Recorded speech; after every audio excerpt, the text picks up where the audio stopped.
memang kelihatannya pelaksanaan kegiatan tambang nikel di PT GAC ini oleh PT GN ini relatif memenuhi kaidah-kaidah tata lingkungan. Artinya bahwa tingkat pencemaran yang nampak oleh mata itu hampir tidak terlalu serius. Artinya kalaupun ada gejala ketidaktaatannya lebih ke minor-minor saja. Tetapi ini dari pandangan mata tentu masih perlu dilakukan kajian-kajian mendalam karena tentu sedimentasi itu sudah menutupi ini permukaan koral. Ada beberapa langkah yang harus kita lakukan.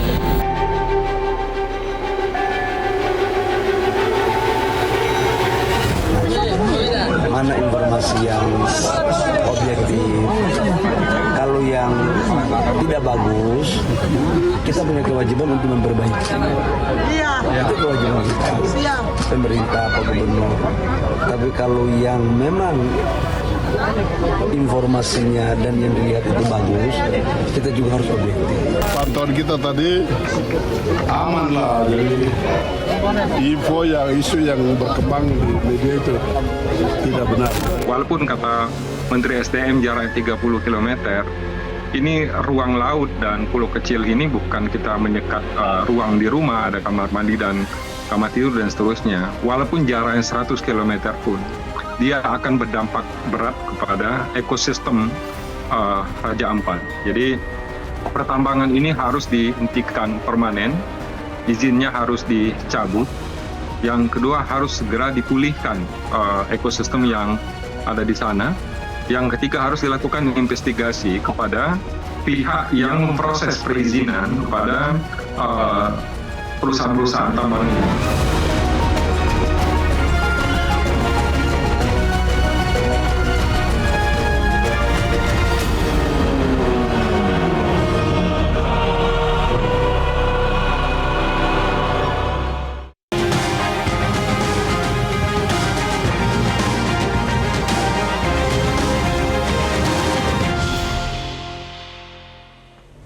Halo, selamat malam pemirsa. Tagar Save Raja Ampat ramai disuarakan sebagai bentuk kegelisahan ancaman kerusakan lingkungan di ruang konservasi Papua Barat Daya. Dalih jarak yang jauh antara tambang dengan lokasi wisata tak cukup meredam, termasuk keputusan penghentian sementara aktivitas tambang. Lalu apa solusi untuk menjaga alam dan juga pertumbuhan pendapatan?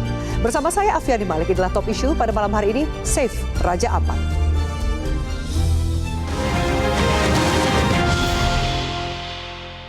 Dan pemirsa, sudah kami hadirkan narasumber di Studio Metro TV, hadir Ketua Tim Kampanye Hutan dari Greenpeace Indonesia, Mas Ari Rompas. Mas Ari, selamat malam. Selamat malam. Terima kasih sudah hadir. Terima kasih ya. Dan kami juga hadirkan Aliansi Jaga Alam Masyarakat Raja Ampat, Roni Mabrasar. Selamat malam, Kakak Roni. Selamat malam, Mbak. Terima kasih sudah hadir. Dan kami juga menghadirkan melalui sambungan Zoom, ada anggota Komisi 7 DPR RI, Bapak Riko Sia. Pak Riko, selamat malam. Selamat malam. Baik, terima kasih sudah hadir Pak Riko, sudah bergabung bersama kami. Dan sebelumnya pemirsa, kami melakukan disclaimer, kami sudah mencoba mengundang pihak pemerintah, Kementerian Lingkungan Hidup dan juga Kementerian Energi dan Sumber Daya Mineral atau SDM. Namun belum ada narasumber dari pihak pemerintah yang bisa bergabung dalam dialog pada malam hari ini. Kami langsung akan tanyakan lebih jauh. Saya akan ke Roni dulu terlebih dahulu. Bagaimana awal mulanya Roni menyadari bahwa ada dampak aktivitas tambang nikel terhadap kehidupan sehari-hari warga di pulau-pulau kecil seperti di Mainyafun dan juga di Pulau Gak. Apa yang bisa Anda sampaikan? Oh ya, yang pertama awalnya saya tahu di sana kalau ada banyak perusahaan nikel di Raja Ampat, khususnya di daerah saya. Salah satunya adalah Mainyafun. Namun bukan saja di Mainyafun, tapi juga ada beberapa lokasi yang di mana juga terdampak ada perusahaan tambang. Salah satunya diantaranya adalah Pulau Gak dan juga KW. Lalu ada yang disuarakan rekan-rekan dari Greenpeace ya Mas Ari, soal konsentrasi adalah soal bagaimana lingkungan hidup melihat Raja Ampat ini juga punya biodiversity yang begitu luas, menjadi salah satu ruang konservasi untuk Papua Barat Daya dan juga salah satu destinasi wisata bahkan disebut sebagai surga terakhir. Bagaimana menyambung sementara kita tahu nanti kita putarkan lebih jauh ada statement dari Menteri Bahlil dan juga Menteri Lingkungan Hidup yang mengatakan sudah ke sana dan juga sudah melihat kerusakan yang beritanya, informasinya sepertinya terlalu berlebihan. Sudah sidak di sana dan ternyata kondisinya terutama di Pulau Gak, PT Gak Nikel itu baik-baik saja gitu. Ya, saya kira itu terutama Pak Bahlil ya bisa berpotensi menyesatkan gitu ya, karena yang tadi sudah disampaikan persoalan di Raja Ampat itu bukan hanya di PT Gak, ada Manuran, KW dan Mainyafun dan Batang Pele dan Gak. Nah, kunjungan Pak Bahlil ke sana kami juga mempertanyakan kenapa ke Pulau Gak saja gitu. Padahal yang saat ini yang paling kuat menolak adalah di kampung Roni ini di Mainyafun gitu. Nah, ini yang kemudian kami pikir bertanya-tanya ada apa ya gitu ya, kenapa kemudian ke sana dan langsung mengatakan bahwa tidak ada masalah di sana.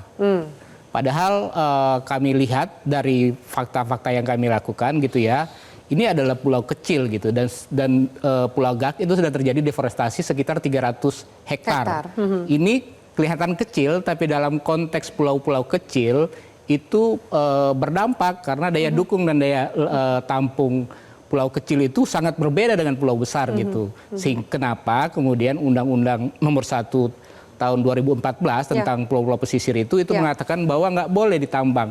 Meskipun Pulau Gak ini sebelumnya sudah dikasih Perpu sejak zamannya Megawati. Ada hak spesial lah ya. Ada hak spesial, tapi status pulau itu masih hutan lindung, itu tidak dicabut. Padahal juga di situ hutan lindung boleh ditambang, tapi itu underground gitu, di bawah tanah. Nah itu yang kemudian saat ini berkembang gitu ya, seolah-olah kemudian Perpu itu menjadi satu-satunya, kemudian mereka bisa melakukan atau membuka usaha tambang di situ gitu. Baik. Kalau tadi penjelasannya bahwa mungkin tidak seluruhnya, ada juga warga, terutama mungkin warga di Pulau Mainyafun tempat Roni berasal, yang disebutkan oleh Mas Ari tadi justru yang kencang sekali melakukan penolakan. Mungkin Roni bisa jelaskan penolakannya apa yang menyebabkan masyarakat kencang menolak dan seperti apa aktivitas tambang mempengaruhi kehidupan sehari-hari masyarakat di sana? Iya. Kami sebagai masyarakat di Raja Ampat, pada khususnya di kampung saya, hari ini kami terus melakukan penolakan terhadap perusahaan. Karena di sana kami merasa bahwa kehadiran perusahaan akan membawa dampak buruk terhadap kami.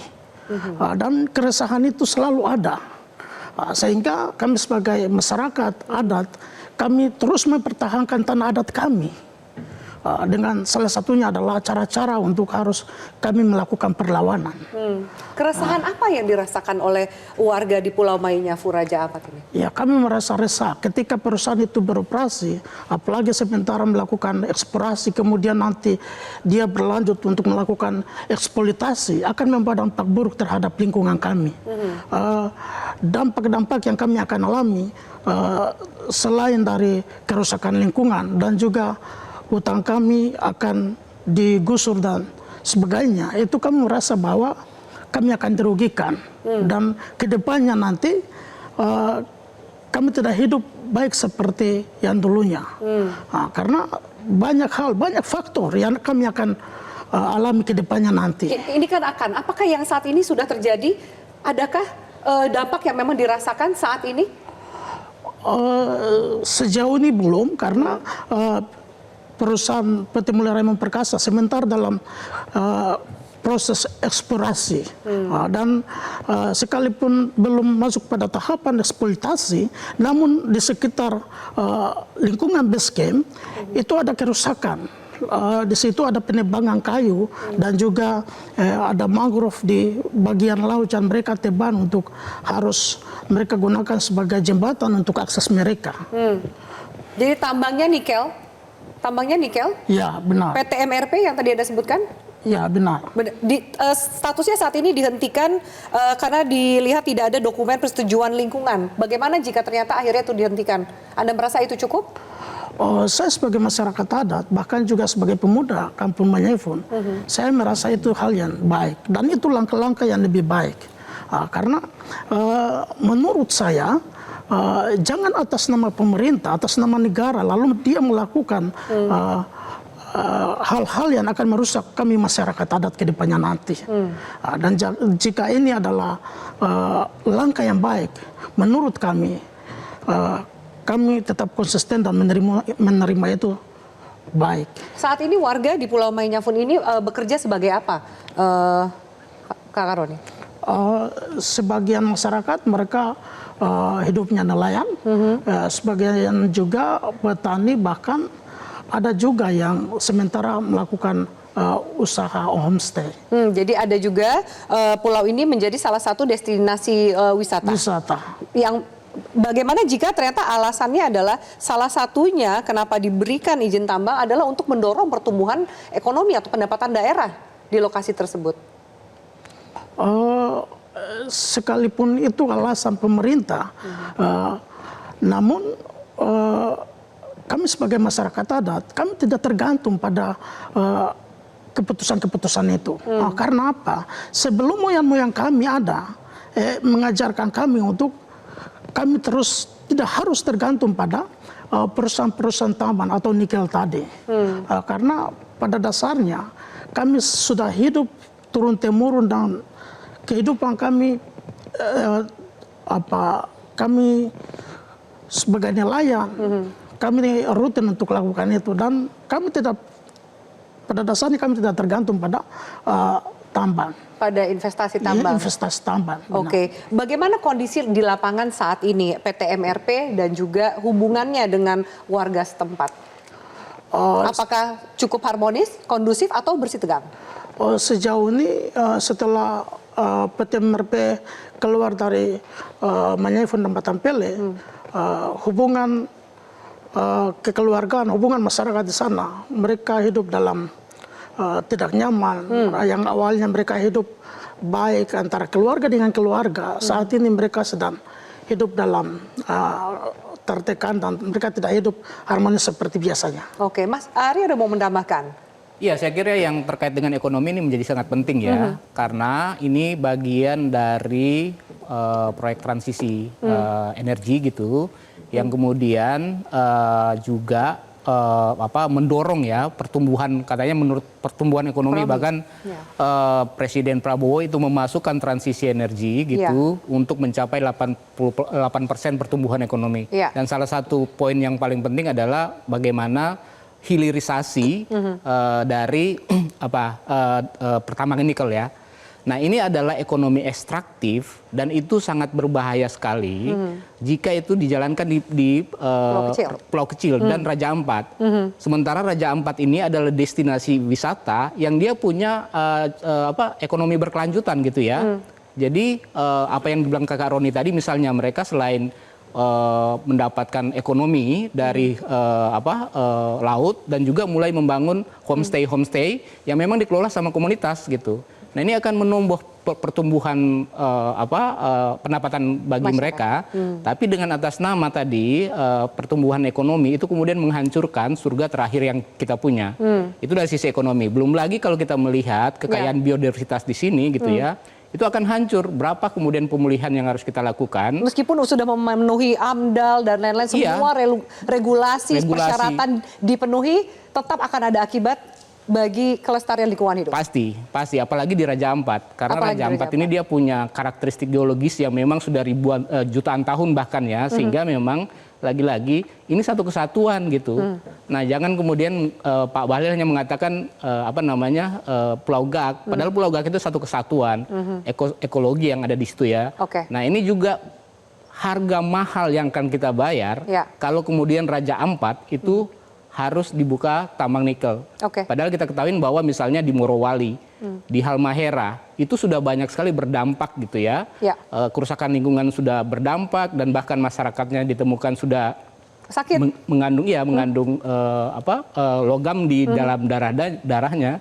Itu menunjukkan bahwa dampak yang harus ditanggung oleh masyarakat, apalagi pulau-pulau kecil, itu sangat berbahaya gitu. Baik. Nah ini yang harus dipastikan kalau kemudian atas nama pertumbuhan ekonomi kemudian merelakan surga kita, kemudian hak-hak masyarakat, kita akan membayar mahal soal itu. Terlalu mahal untuk dibayar terutama oleh warga lokal. Baik, kita harus jeda pemirsa. Nanti kami putarkan statement dari Menteri Bahlil yang mengatakan area tambang nikel jaraknya 30-40 km dari lokasi wisata. Ini jauh sekali dan dikatakan tidak berpengaruh. Itu statement berikutnya, termasuk juga sudah ada penghentian operasional sementara. Apakah itu menjadi solusi jangka pendek atas pro kontra yang terjadi tambang nikel di Raja Ampat? Usai jeda pemirsa, tetaplah bersama kami. Kami lanjutkan.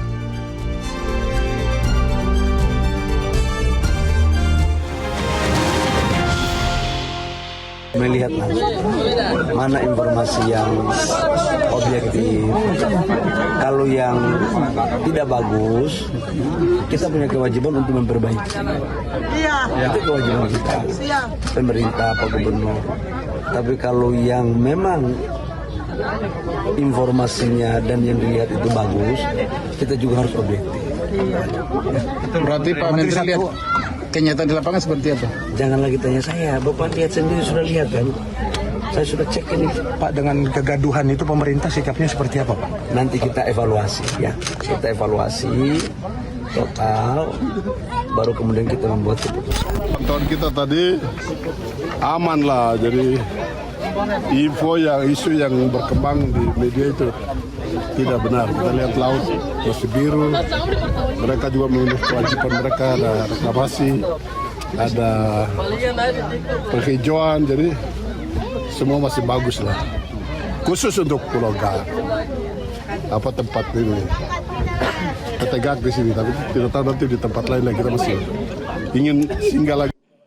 Ya, tadi baru saja kita dengarkan statement dari Gubernur Papua Barat Daya Elisa Kamu dan juga Menteri SDM Bahlil Lahadalia. Saya minta tanggapan dari Pak Riko Sia, anggota Komisi 7 DPR RI yang juga dapilnya ternyata juga di Papua Barat Daya. Pak Riko, bagaimana tanggapan Anda melihat ini kan ada yang sempat heboh, Safe Raja Ampat tagarnya begitu kencang bersuara karena keresahan atas kekhawatiran pencemaran dan kerusakan lingkungan hidup, tapi di satu sisi sudah ada menteri yang kesana dan mengatakan tidak seperti yang disuarakan di media sosial. Tanggapan Anda, Pak Riko?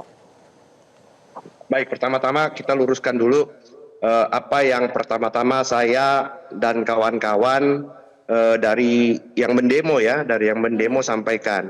Jadi tidak pernah ada masalah terkait dengan PT Gak Nikel yang adanya di Pulau Gak. Tidak pernah ada laporan soal itu. Kenapa? Teman-teman juga menyadari bahwa dari Pulau Gak sendiri yang merupakan salah satu perusahaan yang dulu membawa yang mensponsori agar segitiga karang dunia ini kemudian bisa mendapat pengakuan dari UNESCO. Itu harus diakui juga. Ada peran penting support dari PT Gak. Jadi teman-teman tidak pernah mempermasalahkan yang namanya Pulau Gak.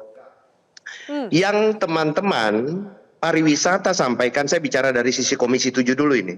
Teman-teman sampaikan pada saat kita dengan Komisi 7 reses ke sana, Pak Bupati maupun Pak Gubernur minta tolong terkait dengan tambang-tambang yang 4 ini yang didemo. Jadi PT Kawai Sejahtera Mining, PT Mulia Raymond Perkasa, PT Anugerah Surya Pratama, dan satu lagi ada di Peta Modi, boleh lihat di sebelah kanan bawah, itu ada yang namanya PT Nasram. Itu mungkin di sekitar Pulau Kabare, tepatnya mungkin di Yesnar. Nah, berdasarkan informasi bahwa 4 perusahaan ini ada yang masih melakukan penambangan, contohnya misalnya yang tadi sudah disebutkan oleh Pak Mamdasar, itu yang di Raymond yang sementara sedang melakukan boring di sana. Terus kemudian masih ada aktivitas dari PT Kawai, dan tentunya semua ini melanggar. Kenapa melanggar? Karena izinnya tidak lengkap. Terkait dengan RKB, informasinya yang PT Kawai sudah tidak jalan, tapi masih ada aktivitas. Itu namanya illegal mining. Nah, saya tidak mau masuk ke illegal mining karena di sana Komisi 12. Nah, terkait dengan apa yang dimintakan oleh kami dari teman-teman pariwisata, izin keempat perusahaan yang tadi saya sebut di luar Gapnikel itu minta dicabut. Yang jadi masalah adalah, yang jadi blunder adalah pada saat Pak Menteri SDM menyebutkan bahwa mereka akan ke Pulau Gak yang dianggap, yang dilaporkan bermasalah mencemari lingkungan. Sementara kami tidak pernah melaporkan seperti itu. Ternyata pulau lain yang bermasalah di luar Gak gitu ya, Pak Riko? Di luar Gak. Nah, karena yang lucunya kan kalau kita melaporkan yang A, kenapa yang pergi dilihat yang B? Itu jadi tanda-tanda besar. Nah, kenapa Menteri SDM nggak nyambung? Salah di mana menurut Anda?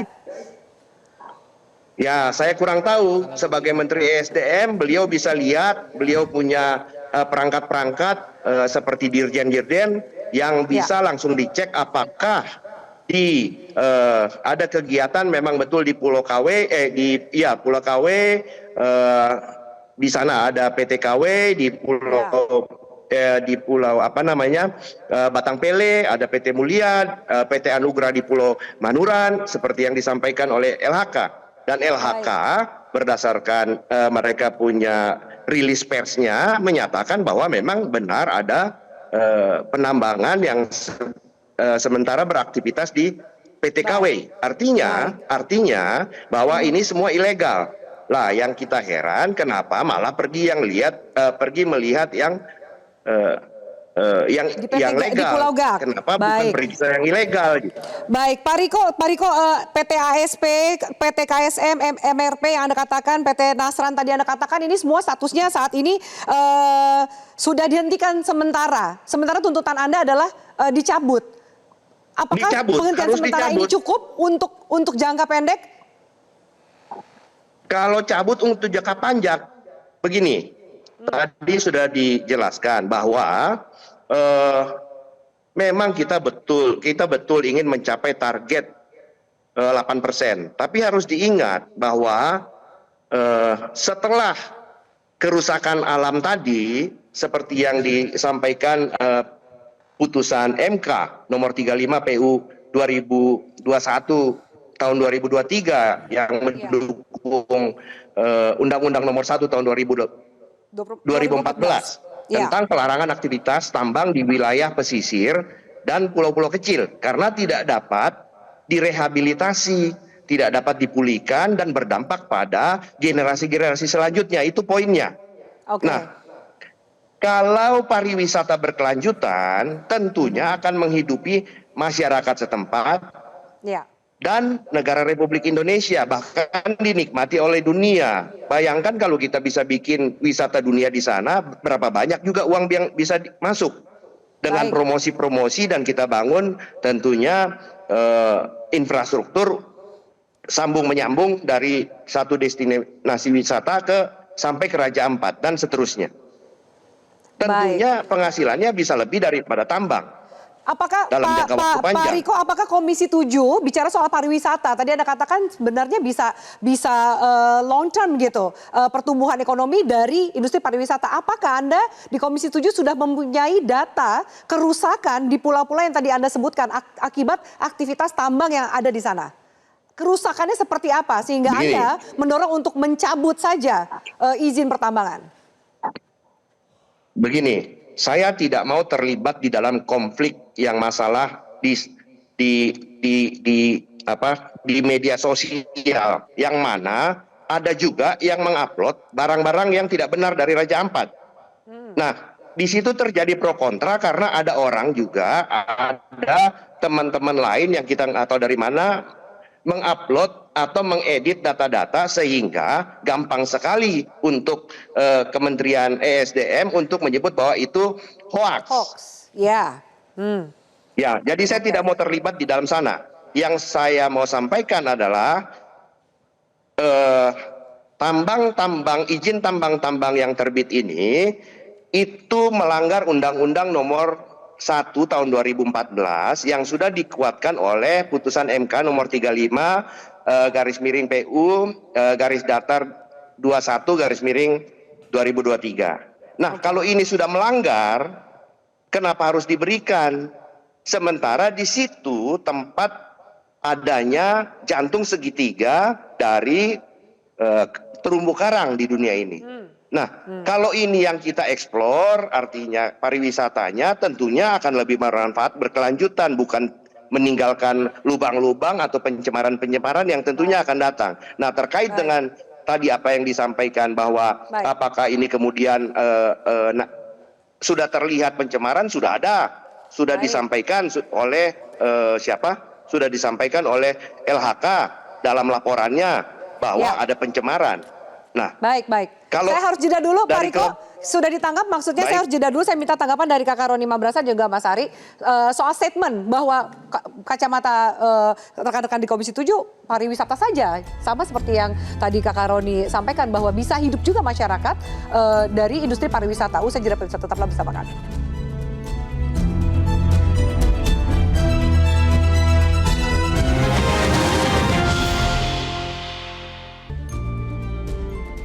Ya, baik pemirsa, kami lanjutkan. Mas Ari, Anda mau menanggapi soal tadi Pak Riko malah mendesak untuk cabut karena sebenarnya masyarakat bisa hidup dan memiliki pemasukan untuk jangka panjang dari industri pariwisata, sementara tambang itu jelas merusak lingkungan dan merusak potensi pariwisata yang ada di pulau-pulau kecil itu. Iya, Karena memang salah satu potensi yang paling kuat di sana kan pariwisata gitu ya. Selain memang dari sisi lingkungan itu memang harus dilindungi gitu. Nah, sehingga pariwisata ini adalah ekonomi berkelanjutan ya. Misalnya Eropa saja itu dengan pendapatan turisme itu tinggi sekali gitu. Apalagi kita yang punya, kalau bahasanya ini punya kemewahan terhadap penyelaman, kemudian laut yang masih bersih, itu pasti akan sangat mendapatkan pendapatannya jika memang kita betul-betul mengelola gitu ya. Ke sana gitu. Jadi saya kira ini yang dibilang sama yang kita bilang adalah mentransisikan sebenarnya ekonomi hijau yang berkelanjutan itu adalah ekonomi pariwisata, dan satu-satunya itu adalah salah satunya gitu ya, itu adalah di Raja Ampat gitu. Nah, ini kalau bahasanya ini Mercedes-Benz gitu ya, yang bisa kemewahan itu levelnya seperti itu. Karena saya menyelam di sana gitu ya, saya ikut menyelam, saya juga keliling di sana dan indah sekali gitu. Jadi artinya keindahan ini adalah sesuatu yang penting ya dari pariwisata. Tapi kita juga perlu memastikan bahwa pariwisata ini bukan mass pariwisata, tapi pariwisata yang memang berkeadilan bagi masyarakat lokal. Karena mereka juga harus mendapatkan keuntungan dari pariwisata yang dibangun di sana gitu. Sehingga kalau kemudian ini berbahaya loh kalau misalnya di level internasional ini naik gitu ya, dan kemudian internasional melihat bahwa pulau atau pulau yang indah ini itu sudah dirusak, itu orang akan mengatakan bahwa ini bukan wonderful Indonesia lagi gitu. Jadi udah sesuatu yang rusak gitu, dan orang tidak akan tertarik. Sia-sia biaya-biaya dari Kementerian Pariwisata untuk mengkampanyekan ini jika kemudian kerusakan ini terjadi gitu. Untuk Pulau Gak sendiri, oke, ini kan kita bicara bukan satu pulau, tapi kan banyak pulau seperti Kakak Roni dari Pulau Mainyafun, Raja Ampat. Nah, yang didatangi oleh Menteri Bahlil adalah Pulau Gak. Nah, apa yang Anda dorong ketika kemudian Menteri Bahlil mengatakan bahwa ini jauh dari area pariwisata dan ternyata secara administratif meskipun saat ini masih penghentian sementara, tapi tidak ada masalah. Gubernur Papua Barat Daya Elisa Kamu mengatakan bahwa oh enggak, air di sana warnanya jernih biru bukan coklat seperti yang tersebar di media sosial. Makanya dikatakan jangan itu tertipu oleh hoax gitu. Untuk pulau-pulau lain mungkin bisa dihentikan. Bagaimana dengan Pulau Gak sendiri? Ya, jadi kita bertanya-tanya memang kenapa harus Pulau Gak ya? Karena memang mereka ini sebelum aksi yang kami lakukan itu sudah melakukan aksi di DPR gitu. Tapi memang belum terangkat gitu ya, sehingga kemudian mereka juga kami bawa untuk melakukan aksi di Critical Mineral Conference itu menyuarakan soal persoalan-persoalan mereka gitu. Nah, memang di video-video yang diproduksi Greenpeace juga itu memang bukan hanya Pulau Gak gitu, justru pulau-pulau yang Manuran itu yang paling sering kami Iya, termasuk yang KW, karena KW ini juga paling dekat. Selain Pianemo, itu ada yang namanya Wayak. Itu yang paling lebih laguna itu lebih banyak daripada yang di Pianemo. Nah itu dekat sekali dan itu ada spot-spot, ada 5 spot, 3 sampai 5 spot diving di situ, dan di situ tempat bermainnya mantarai yang itu endemik di sana. Nah itu juga tidak terekspos gitu sama Pak Bahlil. Katanya sering ke sana, tapi kok kenapa cuma ke Pulau Gak dan kembali dan itu pun langsung bilang wah tidak terjadi apa-apa. Yang kedua bahwa termasuk kunjungan gubernur ke sana itu mengatakan bahwa ini laut bersih gitu. Iya, biru. Limpasan air itu terjadi kalau musim hujan. Nah, kalau dalam kondisi yang tidak baik-baik dan kemudian mereka tidak beraktivitas, memang tidak kelihatan gitu. Dan aku nggak tahu juga apakah mereka mengelilingi pulau itu, karena dari beberapa video kami juga melihat ada air coklat yang menggenang. Termasuk yang Kompas itu pernah meliput itu tahun 2022 dan itu juga kelihatan betul kerusakan-kerusakan. Jadi mungkin pada saat waktu yang tidak tepat, tapi kemudian mengatakan bahwa ini hoax gitu. Bahwa tidak terjadi. Apa yang disuarakan. Iya, dan bahkan bilang hoax. Ini berbahaya menurut saya. Karena pemerintah ngomong hoax dan itu bisa diakumulasi orang bahwa persoalan di sana itu adalah hoax gitu. Tidak nyata. Tidak nyata, padahal belum melakukan penelitian termasuk apakah temuan KLH terkait dengan kerusakan di sana kemudian bisa dibantah oleh Bahlil sama gubernur bahwa itu hoax. Baik. Nah ini ada kebingungan informasi. Kami lanjutkan. Termasuk suara apa yang mau Anda sampaikan, Kakak Roni Mambrasar. Nanti saya berikan waktunya usai jeda. Tetaplah bersama kami.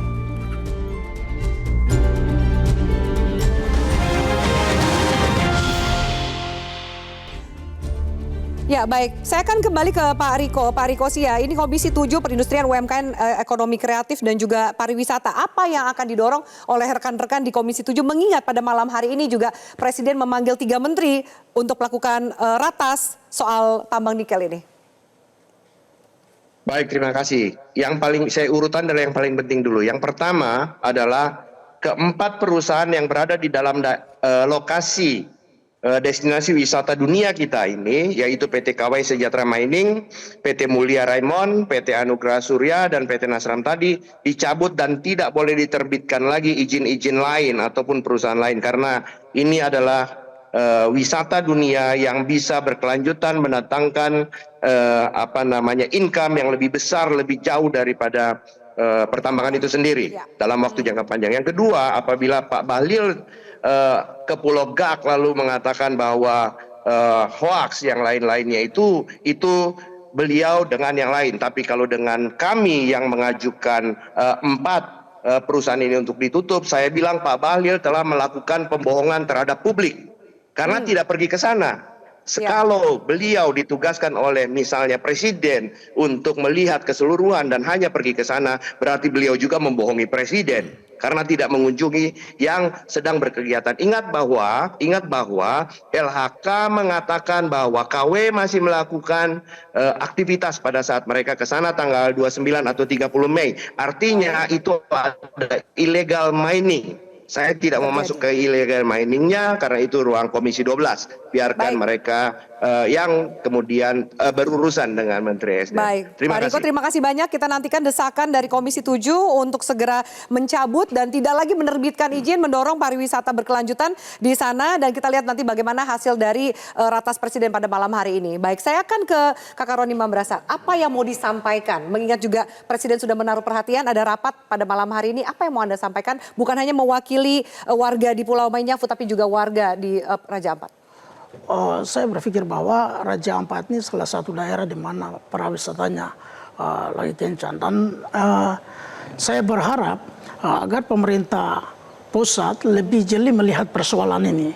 Sehingga tidak harus meninjau, tetapi bagaimana harus mengambil tindakan yang lebih serius untuk harus mencabut izin-izin yang ada di Raja Ampat dan juga beberapa daerah yang ada di beberapa daerah yang di mana tambangnya ada izinnya harus dicabut. Lalu di sini saya mau sampaikan bahwa kami masyarakat adat di Raja Ampat, kami hidupnya lebih nyaman, lebih baik tanpa harus ada tambahan, ya. Karena pada dasarnya kami sudah hidup lebih nyaman dengan dunia pariwisata. Baik, jadi Anda menekankan itu dicabut dan kemudian bisa melakukan kegiatan pariwisata berkelanjutan yang lebih bermanfaat untuk warga lokal di sana. Benar sekali. Baik, Kak Roni Mamarsa, terima kasih banyak. Mas Ari, silakan terakhir closing statement Anda. Ya, yang pasti ya bahwa Presiden Prabowo ini harus turun tangan. Karena kalau hanya berharap kepada menterinya yang kemudian menggunakan instrumen hukumnya yang sektoral, itu nggak akan ketemu-ketemu. Masa satu udah temukan pelanggaran lingkungan, satu ngomongin hoax. Ini kan gimana cara ininya? Nah, sehingga kami berharap Presiden turun tangan terhadap ini. Karena selama ini persoalan-persoalan masalah lingkungan selalu diserahkan sektoral. Baik. Padahal Pak Presiden ini harus punya kekuatan penting. Baik. Yang kedua, Baik. kami dari Singkat. Greenpeace, saya pikir tetap akan terus berjuang bersama masyarakat ya. Baik. Karena ini tidak Raja Ampat ini harus diselamatkan. Tidak Baik. ada tawar-menawar lagi selain Raja Ampat Menjaga diselamatkan. permata terakhir kita. Surga di kita, surga surga kita. yang ada Baik. di bumi ini. Terima kasih banyak Bapak-Bapak untuk diskusi pada malam hari ini dan juga pemirsa. Terima kasih banyak atas atensi Anda. Kita akan jumpa lagi pekan depan. Terima kasih, selamat malam. Sampai jumpa.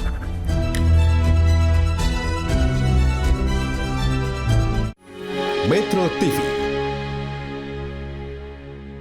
Jelajahi cara baru mendapatkan informasi. Download Metro TV Extend sekarang.